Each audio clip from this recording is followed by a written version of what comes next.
Hey everybody, welcome to another episode of Cleaning and Cocktails. Remember, this season is about doing episodes in the studio and while we're out and about traveling. So today I have a special guest, Alex Duta, who happens to live like 15 minutes away from here. I got introduced to you, Alex, by Libby, who's a good friend, been on the show here, fellow cleaning business entrepreneur. But she messaged me and she's like, man, Rick, there's this guy, Alex, he happens to live locally. You got to get him on the show. Looked you up. And I was like, man, it's restoration though. I don't really, but you know what? Let me look into you, dude, and your story and everything that you do, things that we were just talking about. I've been waiting to get you on the show. We've tried like 10,000 times. But you guys know what the show's about. We bring cleaning business owners, special service business owners, tech founders, suppliers, manufacturers, anything and everybody in the cleaning industry to help spotlight their stories and give everybody out there that's watching and listening just some tactical advice, some shared experiences for all of you to just learn from others while you're out there doing it, right? Getting in the shit, to just be better, win at business, because this is a tough business. Oh, yeah. Being an entrepreneur is tough, Alex, but I got a laundry list. Let me get into it first before you introduce yourself. Sure, man. You're a first-generation Romanian immigrant business owner. Yes, sir. You started a business with your father, which again, I'm going to love to talk about because me and my dad. I'm not going to butcher it. Romexterra. Yes, sir. Romexterra. It's a home restoration company. You're an author of a book called Restoration Millionaire, which we'll talk about. Fellow tech founder, again, right? It's starting to sound familiar here, guys. Fellow tech founder, Albieware. Yes, sir. Right? You're a husband, a father. How many kids? Just one. Yeah, Sophie. We'll get into Sophie too. A fellow runner and a mentor and a coach for your industry. I think I nailed it all, but do me a favor, talk to the Cleaning and Cocktails audience that's from all around the world, and get a little bit more personal about yourself. Absolutely. Well, yeah, you did an awesome job kind of covering everything. I don't know where you got all that information. I assume somewhere online, but yeah, I mean, I think you put it perfectly. I was born in Romania. My father actually, the whole family story was really interesting. My father grew up in a village with no running water, no electricity in communist Romania. So a lot of Eastern Europe kind of went through the communist regime. My mom was a city girl, also living under the communist regime. They ended up kind of breaking through. The communist empire fell down. They were truly entrepreneurs at heart. So they would go and kind of fun story. They'd buy Turkish clothes and American pens and sell them in Romania and post the communist downfall. So they were hustling back then. Hustling. And the thing is, like, hustle in America, like, that's the spirit of being American. But when you lived for 30 years of business is bad and you have to do everything for, the government kind of thing, it was very inspiring to see how, that seed was planted with them. So they accidentally won the diversity visa lottery. So basically a supplier from the States that was supplying them American pens applied for the diversity visa. Oh, wow. And one night they call my dad at 3:00 in the morning. Is your wife's name Emanuela Daniela Duda? Yeah. Why the fuck are you calling me at 3:00 in the morning? Why do you want to know my wife's name? Hey, you won the American green card. Wow. And they had a year. How old were you at that? I was one. So okay. Yeah, they had a year to come to the States. And on the 11th month and 20th day, they decided they were going to do it for the opportunity, primarily for me. They wanted, me to be able to get American. They weren't convinced to want to come. I mean, they had just grown from like bottom of the barrel, like, again, no running water, no electricity, to 20 different businesses throughout the Craiova area. So they got a good thing going. Yeah, so they went from dirt poor to probably upper middle class / upper class. And the American dream would basically mean they'd have to go back down to below zero. You got to start from zero. Yeah. But that isn't. Yeah. You got to debate, or you got to think about that. Yeah. So they thought about it. They came here. We went back and forth a lot. They were not convinced, but the one thing that kept them going was, hey, our child, Alex at the time, could live the American dream. I'm super grateful. I think that being American is a privilege. And a lot of people don't realize the privilege that it is to be in a country where just simply, if you're an entrepreneur, you're not seen as an outcast. Yeah. Like, people don't realize it's like, yeah, great, America's awesome. Maybe we don't have as much social stuff as other countries, but like, you can think freely, you can speak freely, you can go and raise a bunch of venture capital money and build an amazing business. You can't do that anywhere else. See that's man, I got goosebumps thinking about that because you don't think about that, right? You think about, again, our media sucks. To be honest, like you hear the negativity, you see why we're not great at many. I mean, we don't have to talk about the debate last night, but like for you to say that means a lot because I mean. So do you travel back to Romania? Do you guys go back to Eastern Europe? I mean, we go back every year. I go kind of every 2 years now. My wife's Colombian too, so I go to Colombia also. But I mean, you got the Latin flavor. Okay. Yeah. All right. Marrying a Latino is also a beautiful story too. Another hardworking. Right. 100%. So, but parents came here. I grew up, just like every other immigrant child. Parents always here in Illinois. Moved to Boston first, then we moved back and forth, and then after I was 10, we kind of established ourselves in the Chicagoland area and moved to actually Downers Grove. So I grew up in Downers Grove. Any other siblings? Yeah. So my brothers actually, when I was 8, my brother came to the picture too. So I have one sibling, David. Okay. So again, another comparison. My brother, we're 9 years different. Oh, wow. Me and my brother. He was just here. Thing, American dream is finally coming to fruition. So we're going to have another kid kind of thing. Mm-hmm. That's how it was with me. So we have a lot in common. Nice. Man. We do, man. So, shit. My brother's name is Alex. Oh, really? Yeah. Nice. So, all right. So we got the setup story to where you are. Sure. Let's jump into, because there's a lot to talk about. So I actually want to fast forward a little bit and start talking about the restoration business and you and your father. So at what age were you when the concept or the idea was coming to be? Well, so my dad was technically in the restoration industry since like 2002. So I was a baby at the time. And I actually vividly recall, first generation immigrant children go to work in the summers with their parents. Right? Yep. So we'd go to all these burnt down homes and such. And it was kind of cool. You'd see, a house completely burnt. And, my dad was basically a second degree subcontractor. So you had the restoration company would basically fist fight in the city of Chicago to get the fire, right? They would work and push the paper with the insurance company. Then there would be a subcontractor that would do the work. And then there was another subcontractor, subcontractor sub, and that was my dad. So my dad did about $1 million of revenue by just moving materials around and moving people around. And he just basically gets 7 to 8 fires at a time from these restoration companies. And growing up, I remember seeing all kinds of crazy stories from like, here's where Sally died kind of thing. Oh my God. Like, they forgot to close the grill and half the house is burnt down and such. But close to the 2008 market crash, my dad actually had a person fall off a roof. And that person, with his company. Correct. Oh, wow. So that person was a sub of the GCs, but he was first in line. There was a whole workers' comp lawsuit. He ended up getting dropped from his workers' comp. And because he got dropped from workers' comp, he could no longer subcontract for these other restoration companies.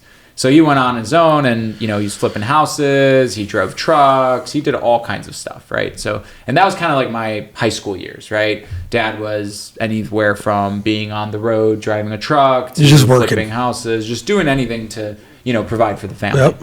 And during high school, I had a bunch of weird gigs, from a snow removal business to doing websites and so on and so forth. And we get down on a family vacation and we start talking, and my dad wanted to open up a restaurant. He's like, hey man, Mexican restaurant in Downers Grove would work beautifully. Well, especially back then. Exactly. There's probably not that many. So he's like, man, a burrito sells for $10. It costs you $2 to make or whatever. And I'm like, Dad, why are we thinking about opening up a Mexican restaurant when like you have all this knowledge in construction and stuff like that? He's like, well, I don't know how to sell the fire jobs. Like, I don't want to go there in the middle of the night and fist fight with all these other, like, Chicago's wild, wild west with fires. I've heard. Like, 20-some guys will show up and literally fist fight over signing this homeowner's fire. And this homeowner's literally sitting here in tears after the most traumatic moment in their lives. And these guys are fist fighting, and it's insane. He's like, I want nothing to do with regard. He's like, I did the work, but I saw the shady shit that happened before. I want nothing to do that. I'm like, man, it can't be that bad. And I at the time, I was super young and dumb. I'm like, I could sell iced Eskimos. Like, I was going and selling business cards to car dealerships after school kind of thing. So, that's kind of how it started. It's like, hey, let's start a restoration company. Which makes more sense. Do the work. Restaurant, I can sell. Exactly. Restaurant. You had no experience on the restaurant side. Yeah. So, we started that. And, the first 4 months I was fire chasing. So I would listen to the fire scanner and show up to people's homes after the fire in the suburbs because I didn't want to deal with the city's mafia stuff. And, I sold exactly 0 fires. So I was like, maybe I shouldn't have done this. But what I did realize is there a better way that were what's up? There's a better way. There is. Okay. Yeah. So the companies that were showing up to these fires, first of all, in the suburbs, they were called by the fire departments, which was cool. There was no fist fighting, no chasing. The chasers were scumbags. Which makes more sense. Yeah. And then the second thing is they all had this thing called emergency services on their trucks. And they all said water mitigation, smoke cleanup, mold remediation. So I'm like, oh, that's what we got to do. If we want to get the fire job, right, we must first do the emergency services. So then I'm like, hey, we got to find out how to do the emergency services. Found an online marketing company. I don't know if they exist in the cleaning industry. EverConnect now has a company called 33 Mile Radius. But anyway, they're like a pay-per-lead phone service kind of thing. Signed up with them. So you were getting inbound. Exactly. You weren't just waiting at the scanner anymore. Yep. Yeah.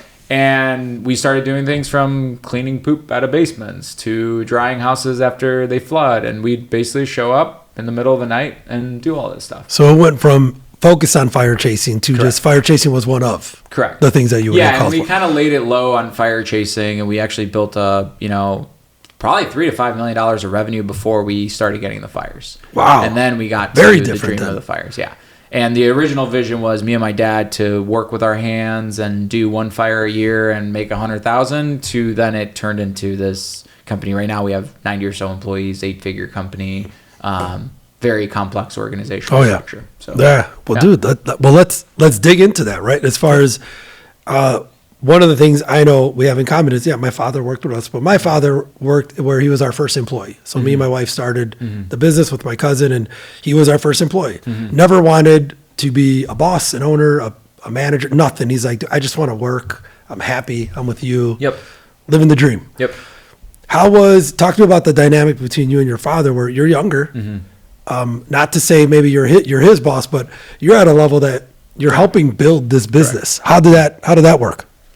It was one of the most challenging, but also the most rewarding parts. In my book, I talk about it. There's what I found in the most successful businesses. We should have had the book right here. Yeah, we should have put it right there. We're going to post about it. We're going to post about it. Good. But there's this dichotomy. And I called it Jack and George or whatever. But like my father and I were very different. He was very soft-spoken, very analytical, not your typical salesy person, right? And I'm clearly the opposite. But when we actually came, and then also there was the dichotomy of, well, he was an older person, like a couple of generations ahead of me, and I was the young, dumb kid. But what was awesome was if I can go through and come up with an idea and talk him into it, it meant that basically I had analyzed all the blind spots. Yeah. So me without him, I'd probably dive into the deep end and break my neck. Him without me, he probably wouldn't even take the risk, right? So it was an awesome. There's a lot of friction. There was a lot of fighting. There was also a lot of. That's healthy friction, though, right? To help you make better informed decisions. Yes, I mean there was also a lot of, growing up being a first generation immigrant child, right, and coming from that side to this side. There was a lot of also past trauma. Father wasn't showing up too much, because he was working super hard. So we were kind of navigating all that. But what was beautiful is we worked through that. We became best friends because we worked together. And then also because we were so different, the business really exploded. Because of that, right? And I don't think, I think it would have imploded had I been the only one involved. And I don't think it would have taken off had he only been the one involved. Well, dude, think about that. That's the balance sometimes you need, right? Like we always... we were talking about EOS off the camera too, but it's like that's something I learned from that, where even as simple as an org chart or accountability chart, like the way they position it helps so much better, 100%. Right? Where it's like somebody's the visionary, and then the other somebody's the integrator. You need both because you can't do both. I try to do both in the beginning, and I failed miserably. Right? Oh, and I'm so intentional about it. So in Albieware, for example, which we can get to, but my co-founder is completely opposite. In Longview, which is this roll up that we're doing, same thing. The counterpart to mine is completely different, and you're going into it knowing you need it. And then the businesses we invest in Longview, actually, we're looking for that dynamic, and actually the deals that we're doing actually have that dynamic where it's like you got that's almost like it's a requirement. Break through walls, as one guy would say. It's like there's the guy that you can literally be like, yo, Rowdy, for example, he's like, yeah, man, Tiger will just tell me to go shake some trees and I'll go make some money come up, but don't tell me about the HR bullshit or the SOPs or whatever. I don't know about that. And then the other person's like, yeah, man, I can't shake trees, but I can really put ducks in a row, right? And when you get that dichotomy, it's so beautiful. right? Because one person will literally implode the business, and then if they were alone, and then the other person will not get the business off the ground because they're so risk adverse. And it's got to be so. Again, I always talk about partner. Like I'll have people that reach out. Rick, I'm a solo founder. I'm trying to build my business. Dude, not that I tell them they have to, but I'm like, man, find a partner, right? Find somebody, even if it's not an equal partner, but just somebody who's that other side. Because we all have different, IQs. We all have different personalities. But one thing I wanted you to reiterate again, so people listen to this one, is you talked about blind spots and gaps. And when I hear that, I think of strengths and weaknesses, but I like that better though. Yeah. Like your blind spot and your gaps. So when did that hit you when you were building the business that's the concept and that's a model that you want to talk about? I think out of the first early arguments, I realized, so like one story, I guess, from the very beginning, this online marketing company comes to us and they're like, hey, for $500 a lead, we record the calls and everything like that. If there's a homeowner that's in need of your services within your service area, we'll give you that lead. You pay us $500, right? And my dad had been dealing with Angie's Leads, Home Advisor, so on and so forth. Had really like, that's a scam. I hate it now. Typical George. I'm like, it doesn't make sense to me. Why would it be a scam? Because like for me, it's like if you can get me in front of a homeowner that's in need of our services, like easy, it's an opportunity, right? Yeah. So we had a huge like fallout over that. Like he was absolutely opposed to it, absolutely not. I was all pro it. I'm like, no, you are not going to spend, like we had very limited money in the business bank account. You're not going to go do it. I'm like, okay, fine. So I put my own personal credit card down. At the time I was like, 18, 19. Yeah. So I had like a Discover card with a $5,000 limit. I threw it down. And then I recall like that night I just sit with the phone. I'm like, damn it, it better ring. It better ring. And then the next day this flood happens in the city of Chicago and we get like 6 jobs from that one lead source, and it ended up being like $60,000 worth of work. I had to call a bunch of my buddies from landscaping and stuff like that to come help us, and we didn't know what we were doing. But at that point, I was like very upset with my dad. I'm like, man, you're holding me back. Like, and there was a lot of friction. But there was a couple of, times where he had, like, there was an example of a franchise system, right, that came in and licensed you a territory that he was super against. I ended up agreeing with him, and then fast forward 2 years later, I heard some horror stories about that franchise system, and then I was like, at that point I was like, okay, fine, I get it. Had we gone into that, we could have gone bankrupt. So it's actually kind of good to have somebody who's gonna, oppose, and it's good to have that healthy friction to fight back and forth. And when you can actually come to an agreement, that's typically what the right decision is. And that's so important that you say that, is that come to an agreement, because everybody gets thrown off by, you don't always need a yes person. Correct. You need a no person, but it's okay when you get the no person, to your point, come to an agreement. It's okay, collaborate, because look what you noticed is, he saw that one that I didn't see. So again, same blind spots. I hate it. Like the one that there's nothing that grinds my gears more than feeling like I'm in a boardroom or a meeting room and I'm the guy with the semi truck just running over people. Like I fucking hate that, because it's like I actually have too many more no people now. I have actually too many no people. But like when you get those yes people that they're just like yes, help. And you can feel like they had something to say. It's like, why don't you say it? Mm-hmm. It's like you're not being polite to me to not argue with me. You're actually doing all of us a disservice. Yeah, right? That's very true. So yeah, I mean, I totally believe in healthy friction, and a lot of times I'll play devil's advocate because there is no black and white truth in a lot of the things that we do. And Alex, talk to me about. I got a big family business. I've got 24 family members in my business. And sometimes you get scared of like, I don't want to hurt people. I'm an emotional guy. I lead by the heart. Thank God my brother took over. Mm-hmm. But he's a very performance driven guy, right? He's like, performance is what I need, right? And it doesn't matter about the last name on the back of the shirt. So talk to me about just the dynamics of, if you don't, like, let's say CMO, you're not, you may not be a chief marketing officer, but now as you build your service business, because every service business, we'll talk about the stages of growth, but like that marketing role for me, that was one of the first ones where I was like, man, I don't know marketing though. Like, how am I supposed to hire a person in a senior role that I can't hold them accountable. I really don't know how to hold them accountable. How did you ever get away from, or was there moments that you hired people on as you were growing the restoration business where you said, hey, I doubt that I can manage or lead this person because I don't know that skill set?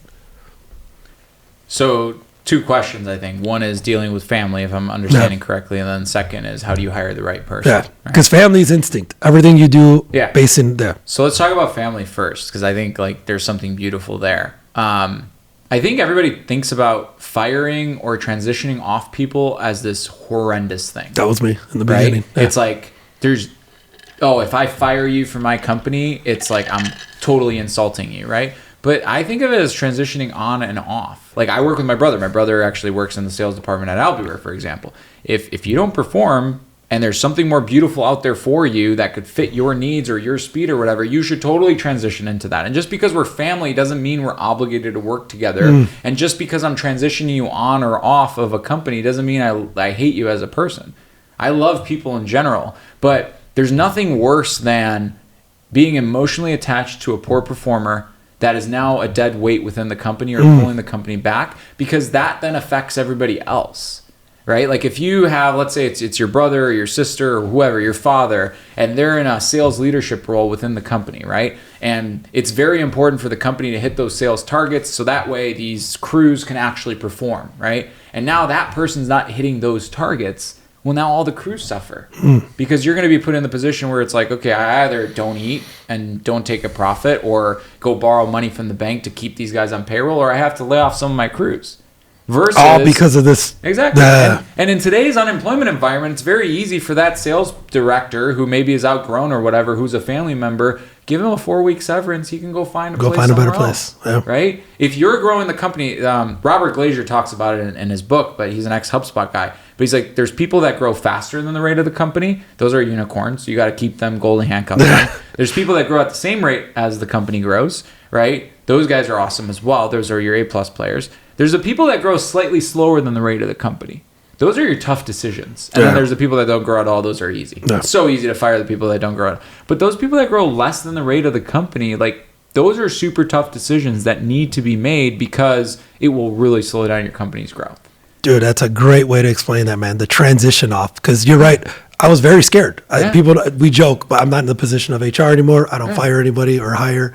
But that was my area or blind spot is I always thought I could help bring something out of somebody. I was like, oh, no, this isn't working, but you know what? We're going to do this. And I was afraid until I was corrected. I really was. People put me on the spot to say, Rick, but if you don't make this decision or show people that you can make this decision, you're hurting the 100%. Company. That's when it hurt. It was like, oh shit, it's not about that person or me. It's the company. Exactly. Like you have to decouple yourself. I'm the founder of Albieware, but we have a board. Well, guess what? If I don't perform in my duties, right, the board has every right to get rid of me, right? Is that the end of the world for me and my career? No, there's a million other things. And maybe, if the board gets to the position where they're like, hey, you can't be a venture-backed CEO anymore, maybe that's the right path for me as well. Yeah. And maybe I'm just filling these shoes because I'm the founder of the company or whatever. But like, that's the thing.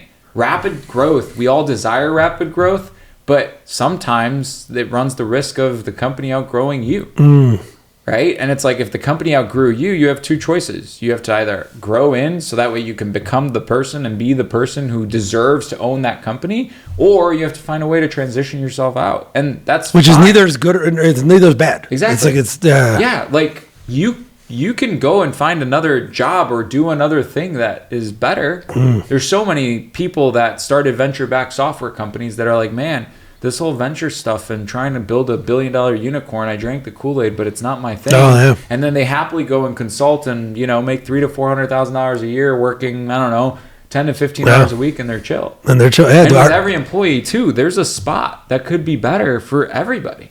Oh man. Amen. Yeah, our director of ops at Route, he was a 6-year founder, sunset the company, but he comes with great experience. And he's like, Rick, I'm done having the load as a CEO. Let me just handle operations. Exactly. So no, you're very right, man. So let's transition real quick because I'm trying to think of the audience and people watching and listening. A lot of them always ask us, Alex is like, man, when's that moment because again, service business is tough, right? You're in the beginning, you're hands-on, you're doing the work. When's the moment that you knew your better place was to be working on, the term, right? Working on the business versus in the business. That you knew, hey, restoration business is actually going to be open up the doors for me for a lot more things. I better stop working in it and start working on the business. Yeah, the biggest realization I think is typically every single small business owner goes through this phase where they do the work with their hands, they get the business off the ground, and they start making money, right? So think of it this way. I started a cleaning business, and probably, within 1 to 2 years, you can probably clear $100,000, right? Mm-hmm. Well, guess what? You just became and before that, you were never worth $100,000, yeah. right? You were a $15 an hour employee. Yeah.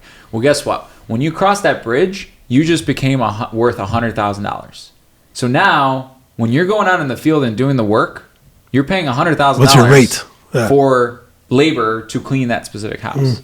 So like when I had that realization, it was very tough because like I became really good at actually doing the work and so on and so forth. But it's like, it's not worth for the company to pay myself, $100,000 worth of money for me to just go and extract water out of people's basements. Yeah. But it's scary because the things that are worth $100,000 are harder to do. Oh, yeah. It's a lot easier to just go out and haul carpet or dry buildings than it is to learn about accounting or learn about sales or learn about marketing. But yeah, the aha moment for me was like, man, it's just, if you claim you're worth this, well, play the game, right?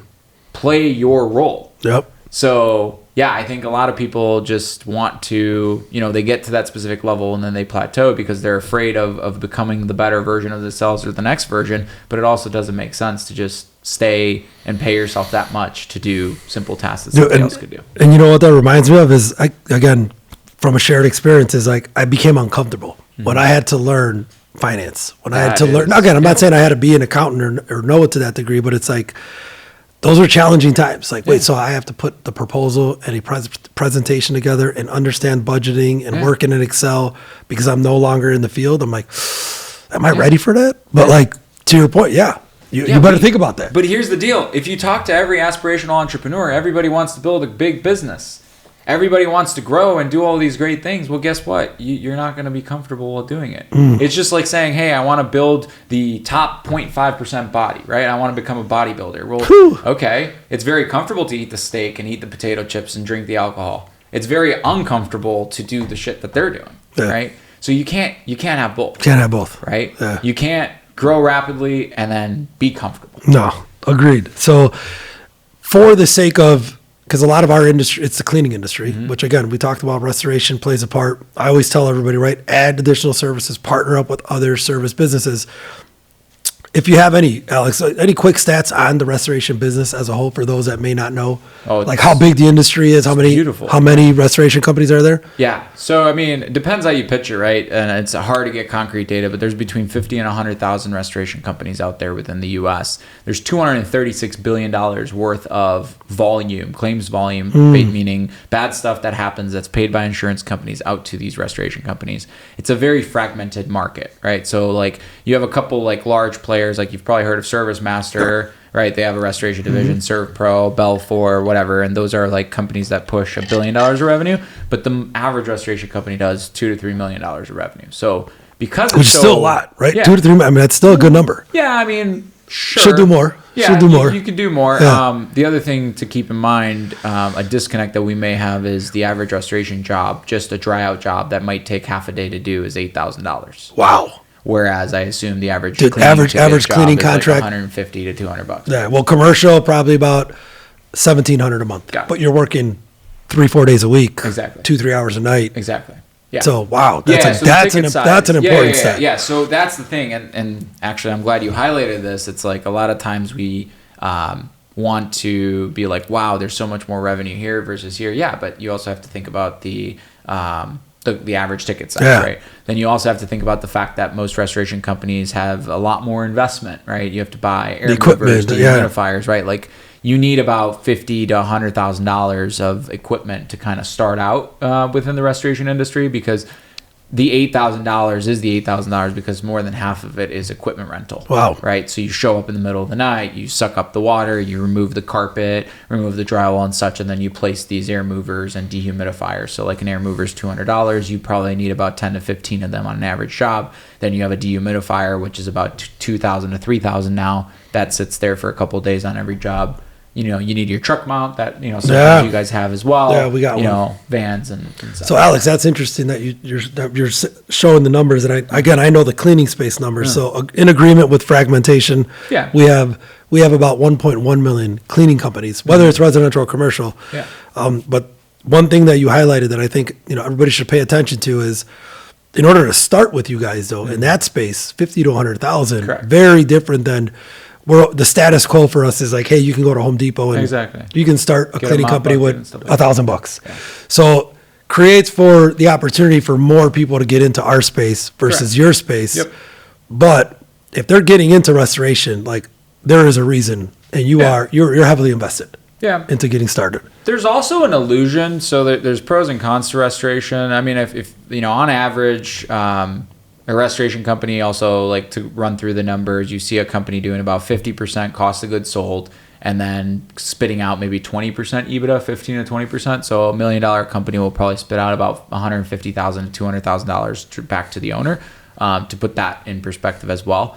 The big problem with restoration too is like the collection cycle. So typically when you sign a cleaning contract, you're getting paid every single month, right? Yeah, not 30. Not 30 is a good average. There you go. Restoration's more like, if you're good, you might get net 45, meaning you can collect from the insurance company within 45 days of you laying out all the expenses. But I would say the average restoration company is not really good at that. And it takes them like 90 days to get paid. And that's where you run into issues on cash flow because, on paper, you build out $2 million and you spend $1 million on people or whatever, and you have this $200,000 bottom line. But in reality, if you're really bad at collecting, you could actually have this $200,000 sit on your accounts receivable, meaning the insurance companies owe it to you. So there is that risk, and there are complexities, right? Cleaning's rather simple. The risk's a lot less. There are complexities to restoration, but overall, it could be a great industry. Man, it's funny you just bring up that piece. I just had our bankers here for an hour and a half meeting right before you guys got here.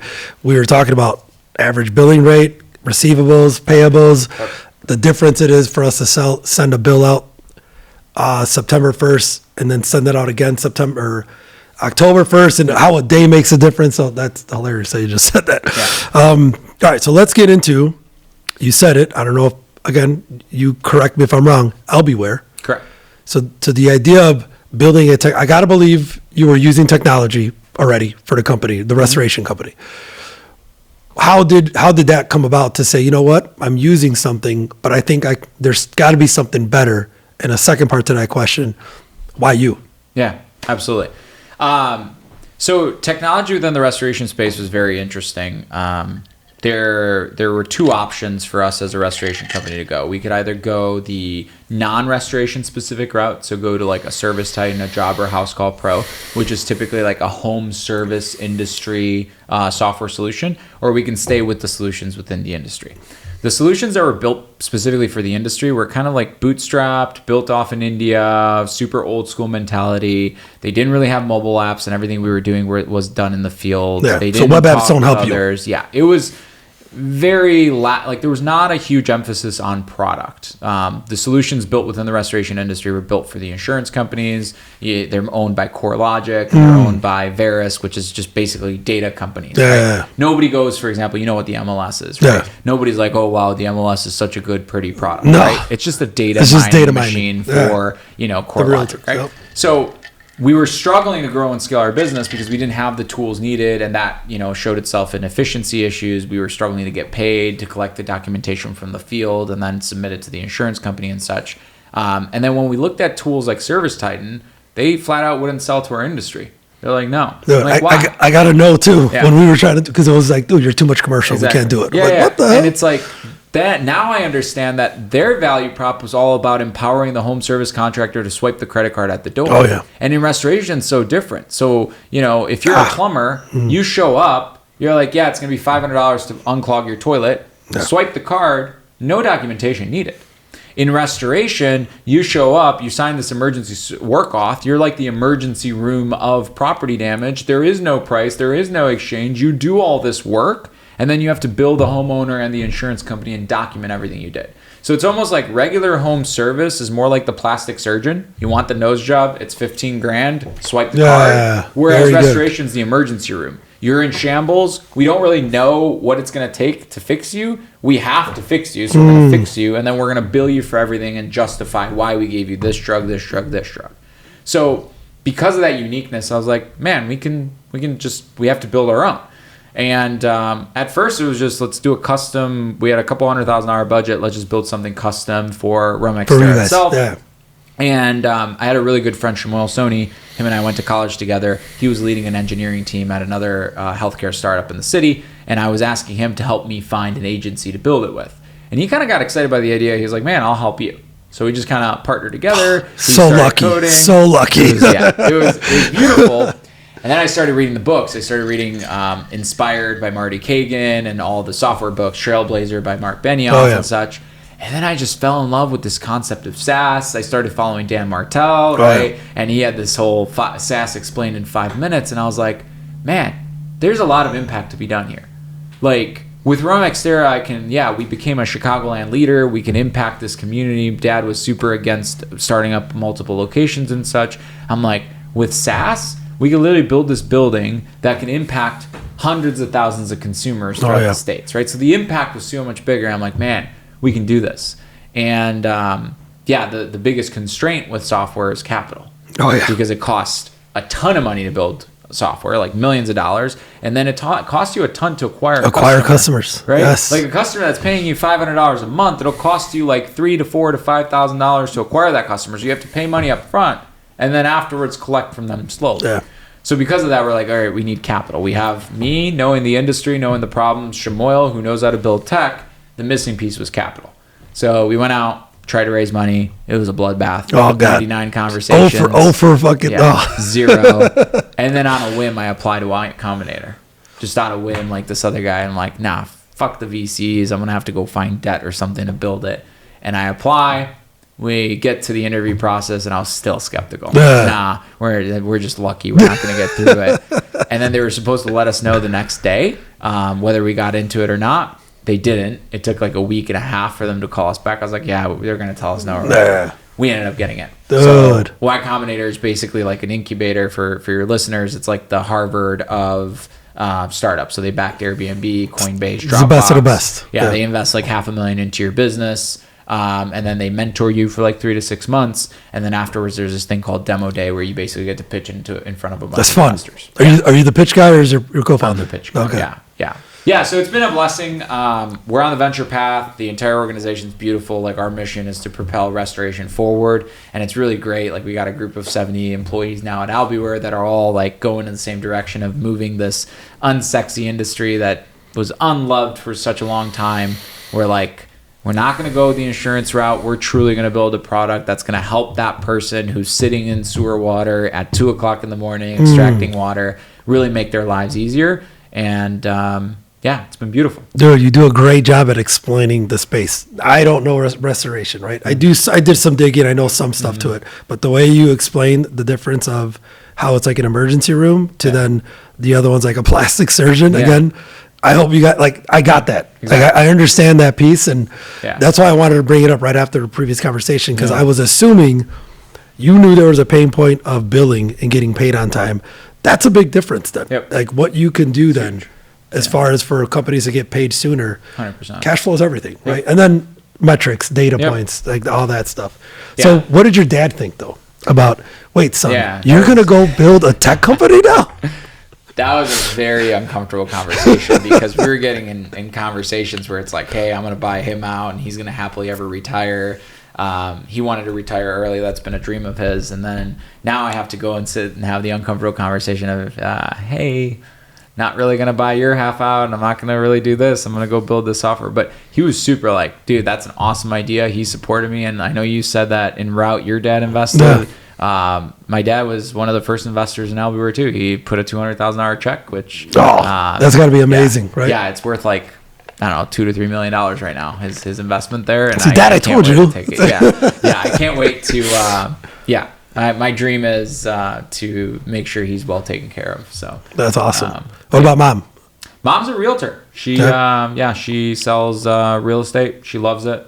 She's her own boss. It's a freedom job, and right? Like freedom, that really great lifestyle, and she loves it. So. Now let's since we're going the family route, wife, kid, how when I know you said you met her, she's Latina. Anything to do with the business, or she's nothing? No. So my wife's my wife worked in dental hygiene before. She actually she came to the U.S. as an au pair. You know what an au pair is. So taking care of kids and kind of cultural exchange. She's a lawyer by trade in Colombia. Came here to see what the States were like. We met on Tinder. So you swiped right? Yeah, swiped right. Totally was not looking to get cuffed. I was out of a toxic relationship, working like crazy and such. But we fell in love, and she ended up staying here. When she was here, she transitioned. She was a pediatric dental hygienist. So she worked at a pediatric dentistry with kids. And then once we had Sophia, she decided to stay at home mostly. So she just kind of works a couple hours a month, and then the rest she stays at home. How does that make you feel knowing, again, I know the stress, the amount of time you got to spend, but that's got to feel good that you know that she's at home taking care of Sophie and just keeps home. No, she's it's awesome, and the amount of time and energy she spends with our daughter, like our daughter is very well taken care of, and I love it. And from the minute like I met her, I recall vividly, when she was watching the kids as an au pair, seeing how she interacted. Like she could have sat on her phone and had the kid in front of TV when she was watching them, but no, she was always very hands-on. I knew she'd be a great mother. You saw the signs. You saw the signs early. It's great. And I think, entrepreneurial family dynamic, and obviously Dan's influenced me a lot on this, but being able to provide as myself for the family and also make her just focus 100% on the kids and the kids' education and such is huge. Like if you can do it, it's awesome. That's like it's a luxury. It's a luxury. It's also a little bit of a plot twist, the typical homemaker, right? Typically, the way my mom would see it, at least, Eastern European or whatever, it's like, you keep the wife at home, but she's got to cook, she's got to clean, she's got to do all this stuff and take care of the kids. My mom was that. So she would do my dad's receipts, cook, clean, take care of the kids and stuff like that. The thing that fell to the bottom was quality time with the kids. So I kind of designed things the opposite, where I'm like, nope, we're going to take everything off your plate other than the kid, right? And it's actually been really beautiful. Oh, dude, it's amen to that. For the first 3 years with Marley, my wife, we had somebody there helping with, because that is what gets in the way. It's like we have this joke in the house. It's like laundry. Where the hell does all this damn laundry come from? I got 2 boys. I'm like, babe, I do laundry every day when I'm trying to help you. So I'll come home and I'll do laundry. And why fight over it? It's $70 a week to take it to CD1. No, man. Right? It's like, let's get rid of those things. And then, cleaning, obviously we have a cleaning company. I'm like, babe, I got that. We'll get the house clean a couple of days a week. But it's when you don't do those things, you can see tension, frustration 100%. Build up, because then by the time you get to spend the time with the kids, you're not operating at a high level. You're frustrated. You're upset. 100%. Yeah. So it's cool for you to see that. We that. delegate everything. Like when I get home, it's like we're literally spending time together. Like there is no, I got to get home, mow the lawn, do the dishes, do this or whatever. It's like, no, I mean, as entrepreneurs, we get limited time as is because we're fucking working and going balls to the wall. But like when you're home, you can at least create that space. Oh, yeah. And I think it's important. I think every entrepreneur needs to know. And it's not just for the rich. I think just starting out, like, an executive assistant and then, a cleaning service and a cooking service and laundry service. They're not super costly. You know what I mean? And you can implement those things. And if you can just shift your mindset to like, no, you don't need a homemaker, right? That's not your only role within society. It's huge. Oh, man. Jesus, don't look at me when he talks about executive assistant. All right. I know. Dude, that's like my one gap right now. I don't really. Oh, I tried a VA. It didn't work because I need somebody here with me. You gotta go all in. I need one. You gotta go all in. That's my gap right now. I'm reading Dan's book. I'm like, he makes it sound so easy. Like, shit, I got to do it. So my biggest qualm with executive assistant, I think Dan does a great job of explaining, is everybody thinks that an executive assistant is just like this. You'll see it in big corporate America. It's like a power play, right? Oh, I have an assistant. She does nothing. She's just the gatekeeper or whatever, sits there, brings you coffee or whatever, right? And it's like, I have a mentor who who told me he pays his executive assistant $800,000 a year because that's how valuable that person is, right? Because he's worth probably $5 to $10 million a year. Yeah. If you can find, like, you don't need in a cleaning company. I don't think we shoot ourselves in the foot when we say, oh, I'm just going to find the office person. No, find the person, pay an extra $20,000 to $30,000, like, get shit and done. Find the person that's a clone of you, and then like that's how you duplicate. That's how you get shit done. Yeah. Because it's not worth it. Again, back to the thing, like I don't know if you've ever experienced this. You got to call the bank to do whatever, and like you're sitting on the phone for like 2 fucking hours. Yeah. Is it really worth your time to sit there for 2 hours to just repeat your social, date of birth, and then ask for this one request? No. Just somebody else be Alex. Exactly. Yeah, and then the interception of the inbox and stuff like that. And yeah, Dan's book's great. Dan's awesome for bringing that. And it's not just like everybody thinks, oh, it's for the rich. No. It's for everybody. Everybody should be doing this. Love it, man. Let's talk about. I skipped over this, but you were. I think you touched on it earlier. Coaching. You have a mentor, so that's one thing. But let's take a step back on. Because I was on your website, so that's how I knew some of the stuff. I do my research, right? Coaching. Yeah. Did it naturally come that others in the space were like, "Hey, Alex, you know what? I love what you guys did with the business. Can I get some help?" Like, did you want to become a coach, or did it just happen naturally? And then did it ever get in the way though with everything else you were trying to do? Yeah, that's an awesome question. So when I stepped away from Romexterra and started building Albi, I knew that I still needed some sort of involvement into like the decision-making process of my customers. So I actively offered myself to be a coach. I had 4 coaching slots, and I offered myself to help 4 other restoration business owners because I wanted a different perspective than just my Romexterra perspective, because we're building software for multiple restoration companies. So I did that. And then I learned a lot from it. I think when you coach other people, it also helps you become a better leader, which was huge. And then eventually wrote the book, Restoration Millionaire. It was like, hey, there's no business self-help book. I love books. I love Atomic Habits. I saw it here somewhere. Yeah, it's here. Yeah. I got like 500 books. Exactly. So I love books, but there was no like book for us restorers. So I wrote Restoration Millionaire, and most people write books to sell stuff or whatever. I just wrote it to give back to the industry. And then a lot of people are like, hey, man, I loved your book. I want you to coach me. I want you to coach me. And now I had like 50 to 100 people flooding my inbox. I'm like, what do I do? And I went to Matt Verlack, CEO of SaaS Academy. And I'm like, dude, what do I do? It's like simple. Take 1 coaching slot and do group coaching. I'm like, oh. He's like, 1 to many. I'm like, that's smart. So I literally took a spot. I created this mastermind, called it Evolve Restoration Mastermind, took a piece of my calendar, an hour and a half every single week, sold it to a bunch of people. They joined it. And I sold it for, at the inception, it was like 10 grand for the year, money up front, because I wanted serious people to come in.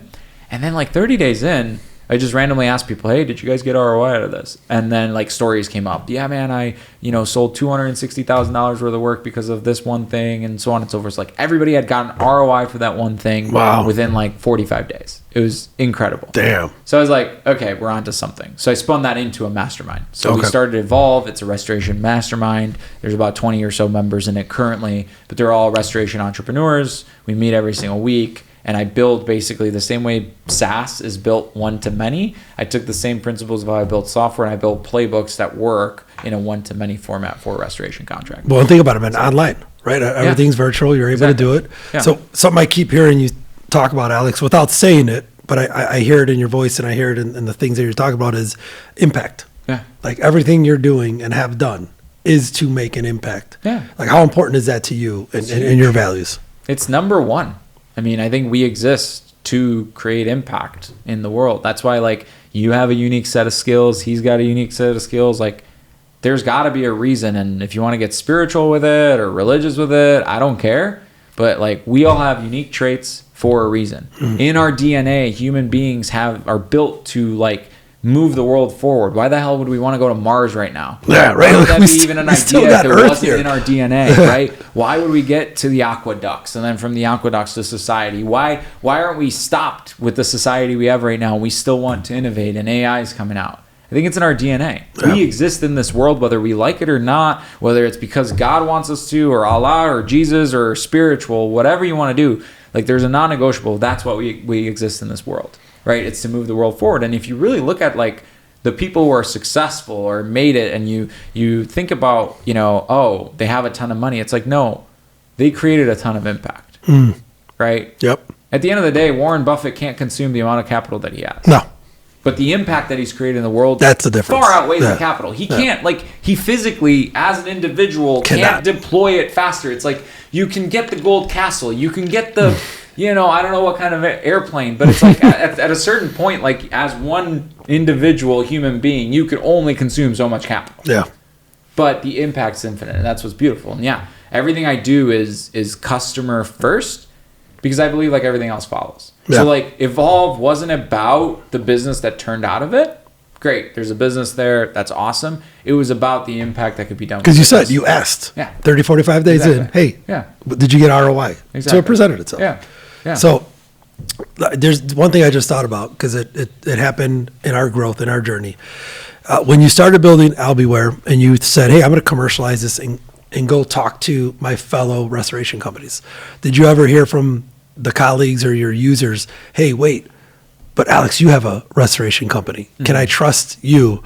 Should I be a user if you are a competitor? Mm-hmm. Like, what did you ever get that? We get that occasionally, and the sales team still runs into it, because it's like, hey, I don't want my data to be Please seen answer by this you question. Or Please whatever. answer this. I get the same thing. Here's the deal.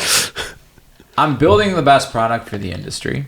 I'm not forcing anybody to use it, right? It's your choice on whether or not you think that it could help your business or not.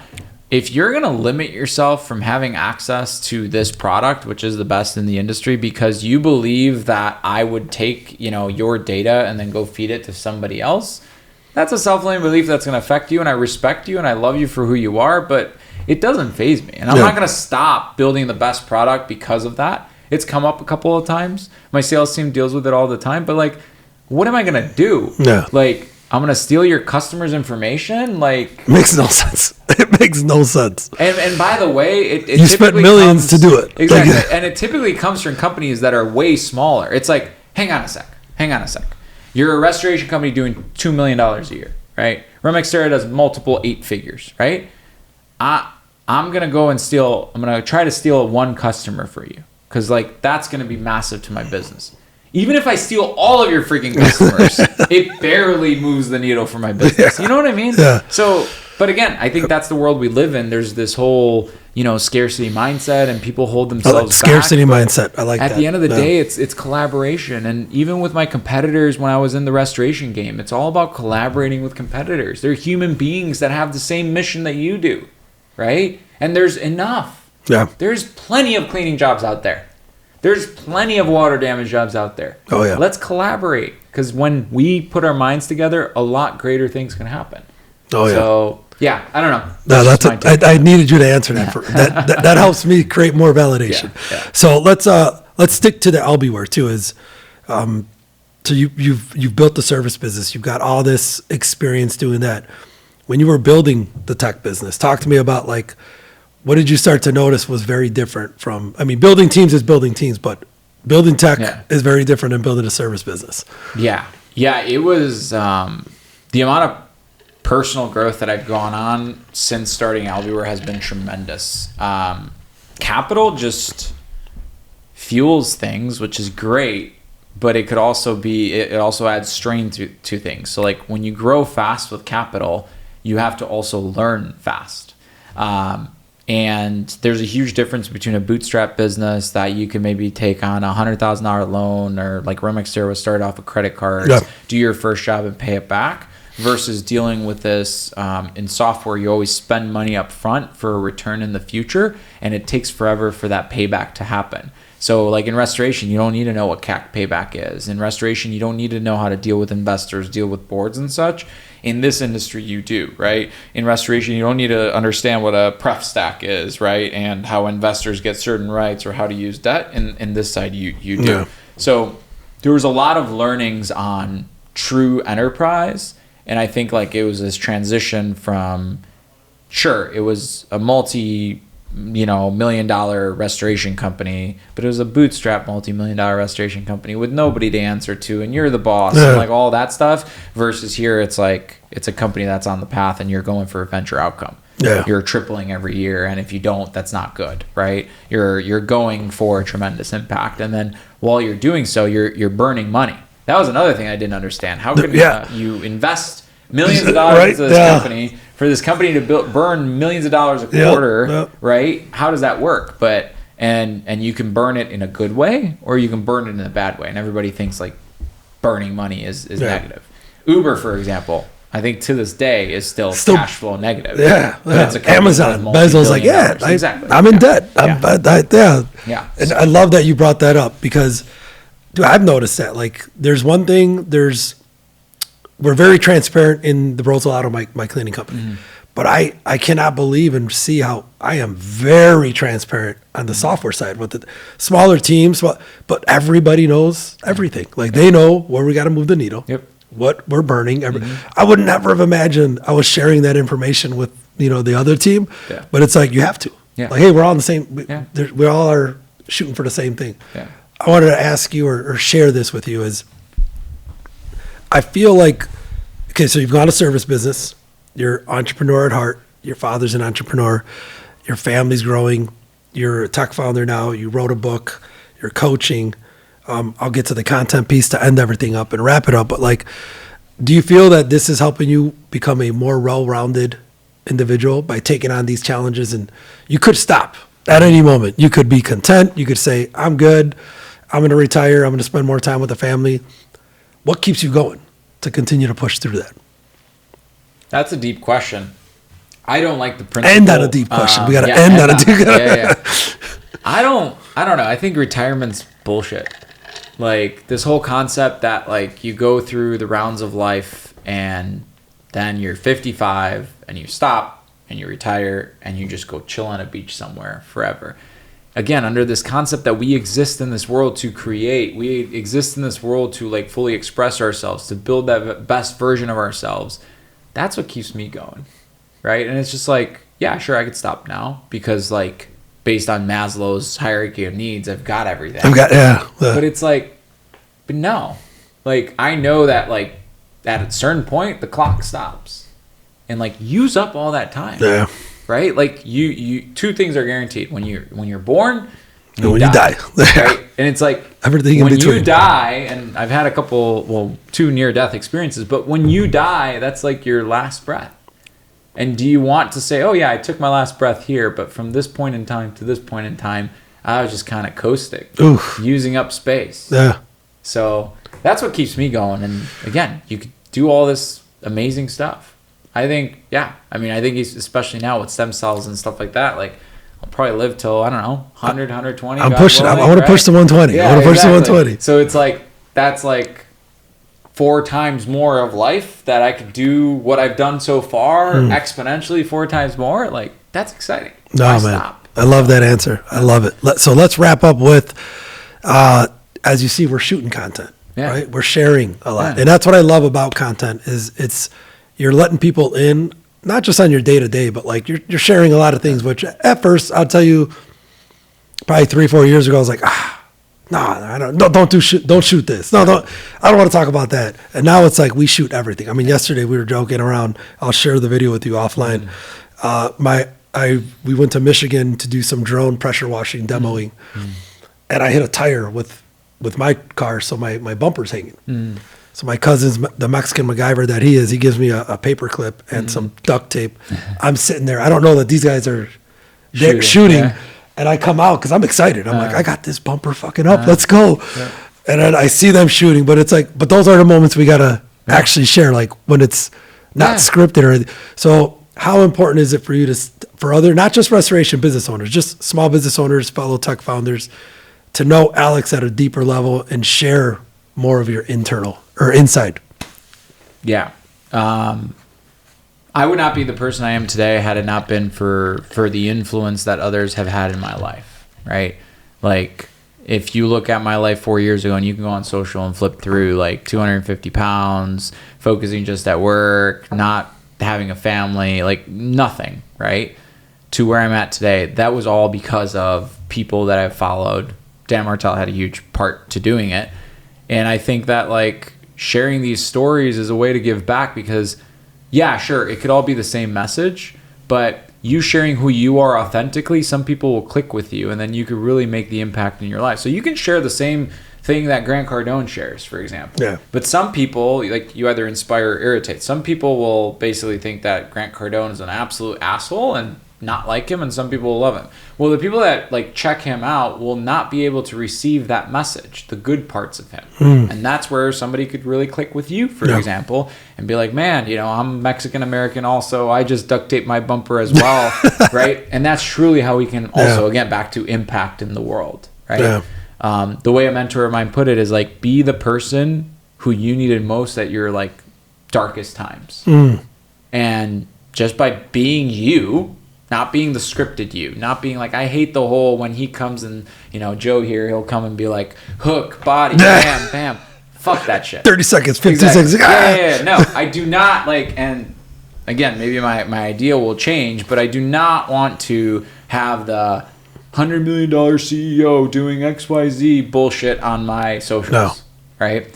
Like, be you, be who you are, and like, that's the way. I think that social media probably exists for that, is to inspire other people. Hell yeah, man. And you can make massive impact with that too, because people will relate to you. In boardroom, for example, which I told you to come in, so many people will come to me and be like, hey, how'd you do this whole content thing? Oh, I copied that one playbook. Oh, it worked? It's like, yeah, you listened to the playbook too. Yeah, but I was skeptical. It's like, we hold ourselves back. But when you do it, other people can see, oh, that person implemented that one thing. It's like one step closer of like, hey, well, shit, I shoot the shit with Alex. Exactly. Like, I actually know him. Yeah. He did it? Oh, then I can do it. Exactly. Right? It does give that. Like, if you were to watch something that Cody Sanchez says, well, yeah, that's just because Cody Sanchez that's Cody. Is Cody Sanchez. Yeah, that's Cody. I can't do it. And then what if, you know, a peer of yours, right, comes in and says, hey, man, I actually took this one playbook from Cody Sanchez and look, it worked, yada, yada. It's like, oh. But it takes that. You know, what you're saying if they didn't put it out there. Yeah. Some people say that it's selfish to share, right? Because, whoa, look at me and so on and so forth. I think it's selfish if you don't not to share. Oh, yeah. Right? Dude, hey. Because it's easy to not share because you don't want to be in the spotlight. Let me get a cheers to dude, I got to have more restoration companies on here. This is what I got to have. Dude, Alex, this was transformative for me, right? Because, like, again, literally, we've never met each other. Yeah. We've talked through, you know, messages here and there, but I feel like, dude, I know you now, right? And like everybody else is going to know you, and I'm sure you're not going to care, but we're going to have all your information shared on the description of the YouTube channel. But I just want to say thank you. Appreciate you coming by. Hope you enjoyed talking to the cleaning space. And then you'd like to end with and kind of sign us off with.